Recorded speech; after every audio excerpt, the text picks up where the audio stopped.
بسم الله الرحمن الرحيم ياسين والقرآن الحكيم إنك لمن المرسلين على صراط مستقيم تنزيل العزيز الرحيم لتنذر قوما ما أنذر آباؤهم فهم غافلون لقد حق القول على أكثرهم فهم لا يؤمنون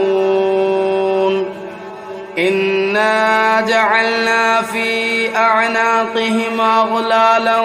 فهي إلى الأذقان فهم مقمحون وجعلنا من بين أيديهم سدا ومن خلفهم سدا فأغشيناهم فهم لا يبصرون وسواء عليهم أنذرتهم أم لم تنذرهم لا يؤمنون إنما تنذر من اتبع الذكر وخشي الرحمن بالغيب فبشره بمغفرة وأجر كريم إنا نحن نحيي الموتى ونكتب ما قدموا وآثارهم وكل شيء أحصيناه في إمام مبين واضرب لهم مثلا أصحاب القرية إذ جاءها المرسلون إذا أرسلنا إليهم اثنين فكذبوهما فعززنا بثالث فقالوا إنا إليكم مرسلون قالوا ما أنتم إلا بشر مثلنا وما أنزل الرحمن من شيء إن أنتم إلا تكذبون قالوا ربنا يعلم إنا إليكم لمرسلون وما علينا إلا البلاغ المبين قالوا إنا تطيرنا بكم لئن لم تنتهوا لنرجمنكم وليمسنكم منا عذاب أليم قالوا طائركم معكم أئن ذكرتم بل أنتم قوم مسرفون وجاء من أقصى المدينة رجل يسعى قال يا قوم اتبعوا المرسلين اتبعوا من لا يسألكم أجرا وهم مهتدون وما لي لا أعبد الذي فطرني وإليه ترجعون أتخذوا من دونه آلهة إن يردني الرحمن بضر لا تغن عني شفاعتهم شيئا ولا ينقذون إني إذا لفي ضلال مبين إني آمنت بربكم فاسمعون قيل ادخل الجنة قال يا ليت قومي يعلمون بما غفر لي ربي وجعلني من المكرمين وما أنزلنا على قومه من بعده من جود من السماء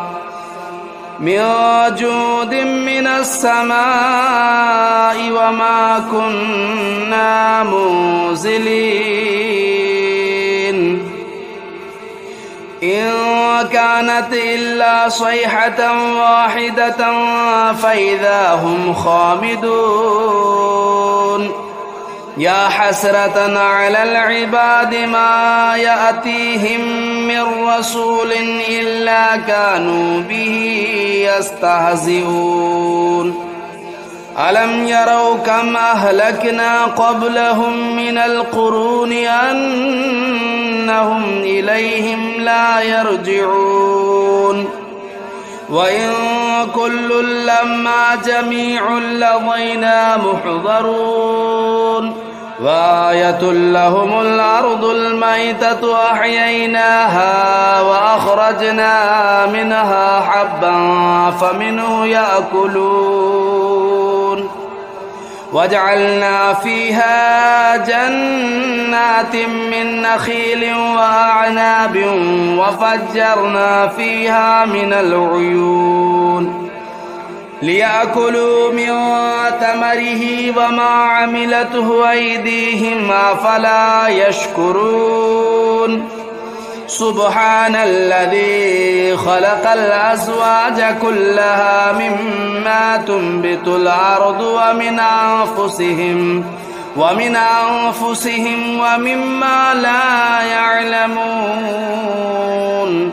وآية لهم الليل نسلخ منه النهار فإذا هم مظلمون والشمس تجري لمستقر لها ذلك تقدير العزيز العليم والقمر قدرناه منازل حتى عاد كالعرجون القديم لا الشمس ينبغي لها أن تدرك القمر ولا الليل سابق النهار وكل في فلك يسبحون وآية لهم أنا حملنا ذريتهم في الفلك المشحون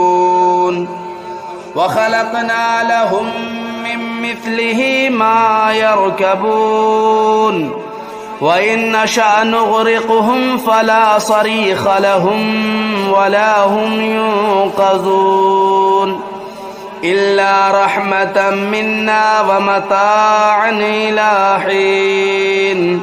وإذا قيل لهم اتقوا ما بين أيديكم وما خلفكم لعلكم ترحمون وما تأتيهم من آية من آيات ربهم إلا كانوا عنها معرضين وإذا قيل لهم أنفقوا مما رزقكم الله قال الذين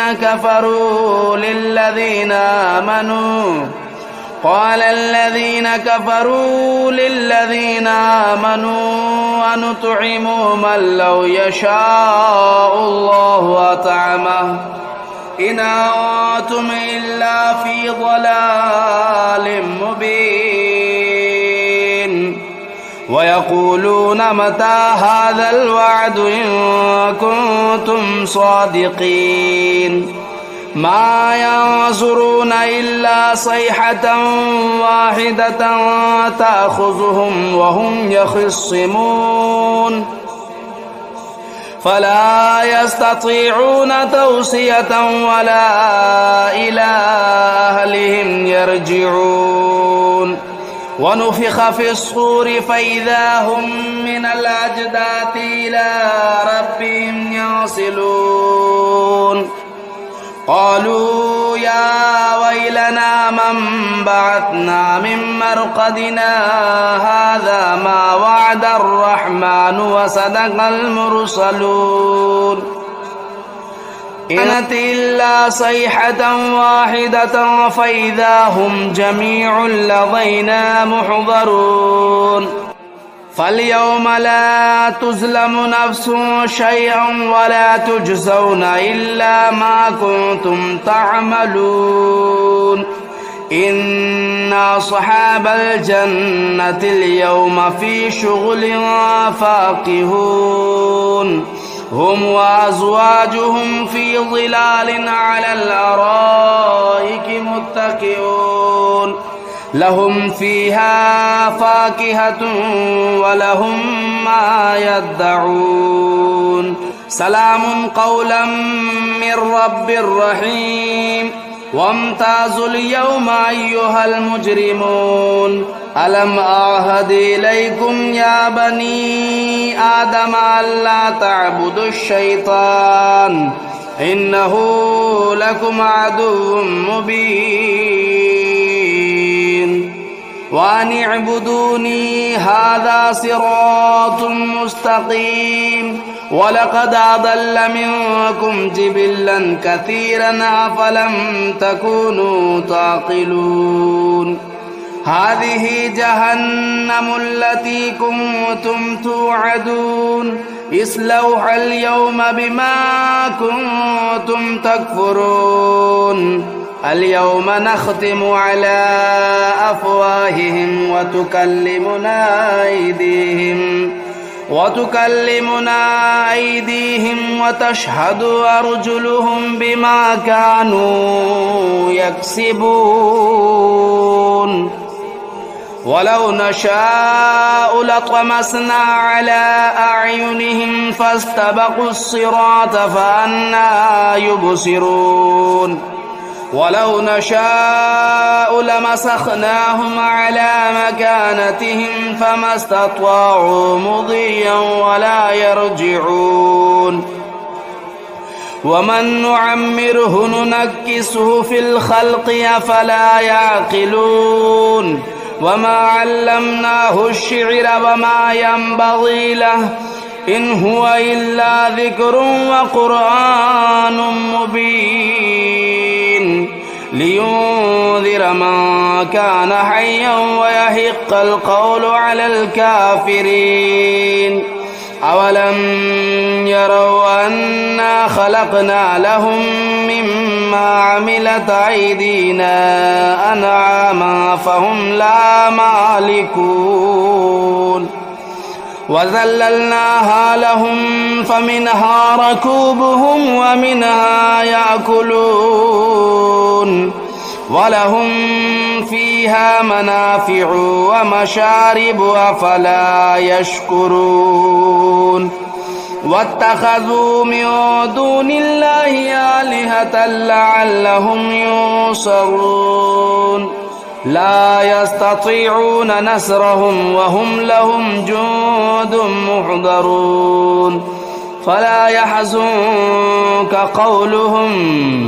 إنا نعلم ما يسرون وما يعلنون أولم ير الإنسان أنا خلقناه من نطفة فإذا هو خصيم مبين وضرب لنا مثلا ونسي خلقه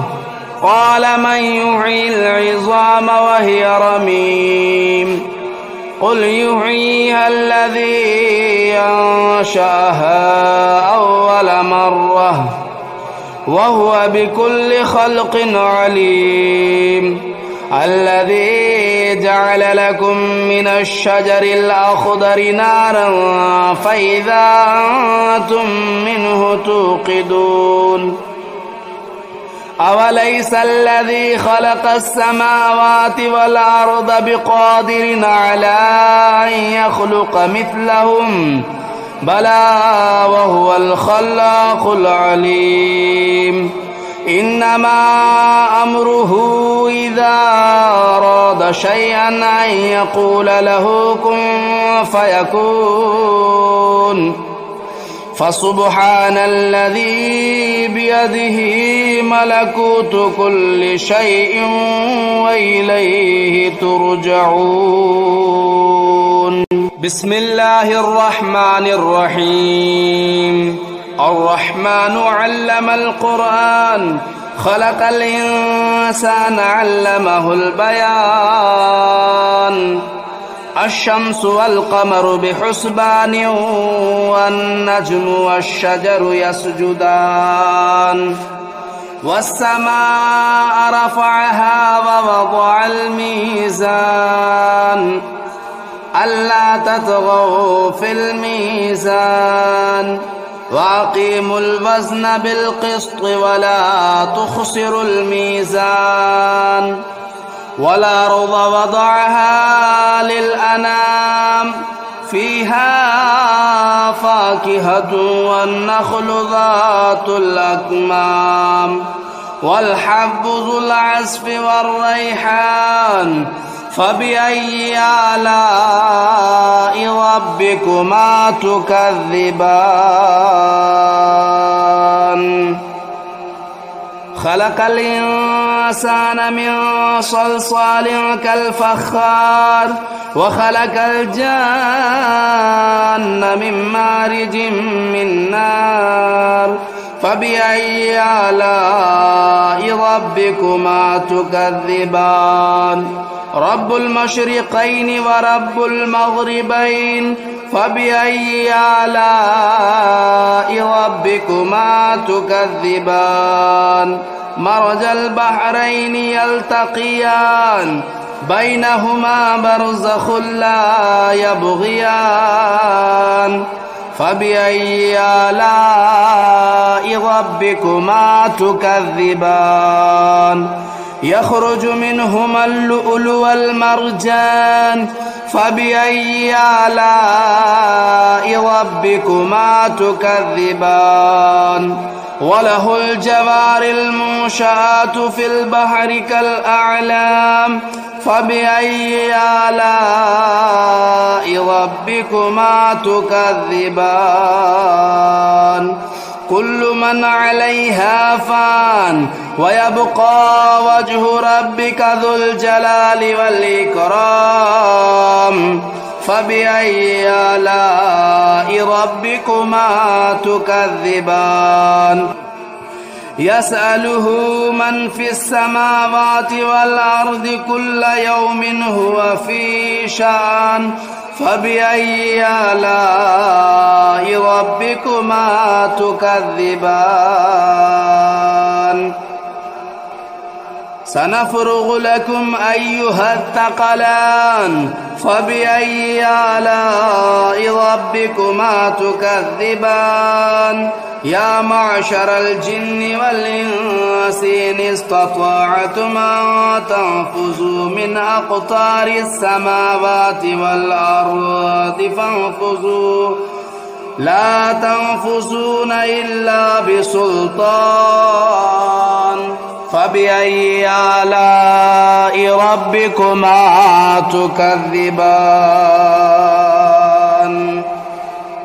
يرسل عليكما شواظ من نار ونحاس فلا تنتصران فبأي آلاء ربكما تكذبان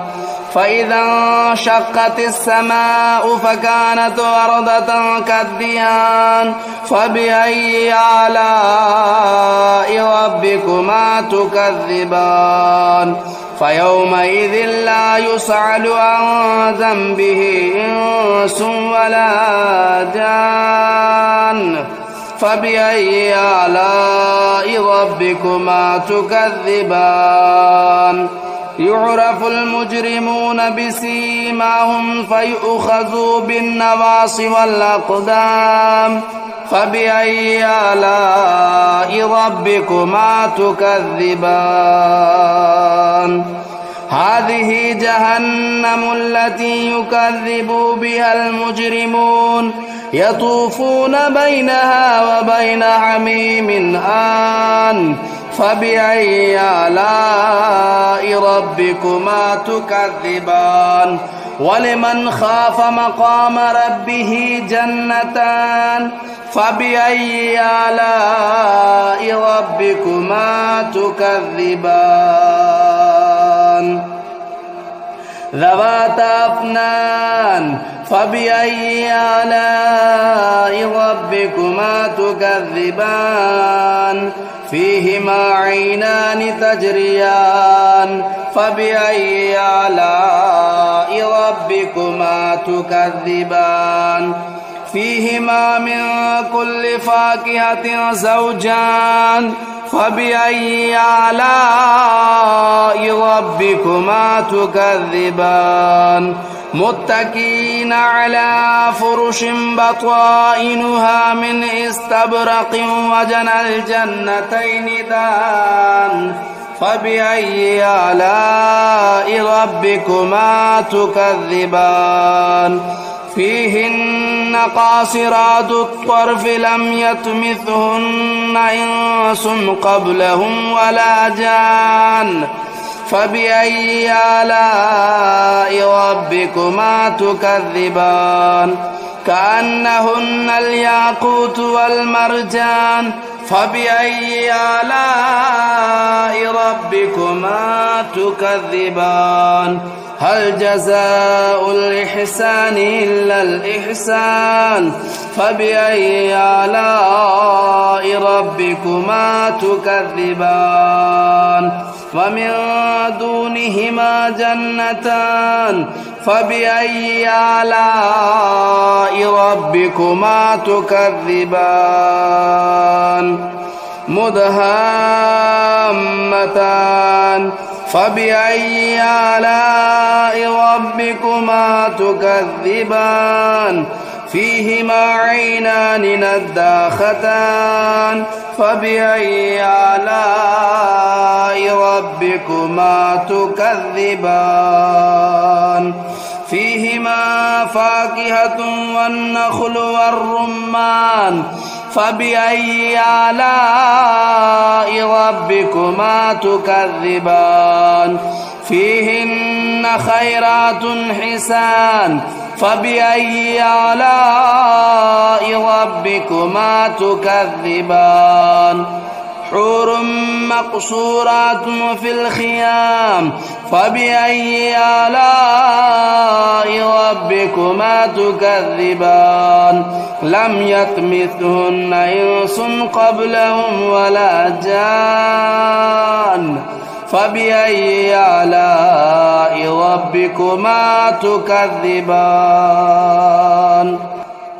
متكئين على رفرف خضر وبخري حسان فبأي آلاء ربكما تكذبان تبارك اسم ربك ذو الجلال والإكرام بسم الله الرحمن الرحيم تبارك الذي بيده الملك وهو على كل شيء قدير الذي خلق الموت والحياة ليبلوكم أيكم أحسن عملا وهو العزيز الغفور الذي خلق 7 سماوات طباقا ما ترى في خلق الرحمن من تفاوت فارجع البصر هل ترى من فطور ثم ارجع البصر كرتين ينقلب إليك البصر خاسئا وهو حسير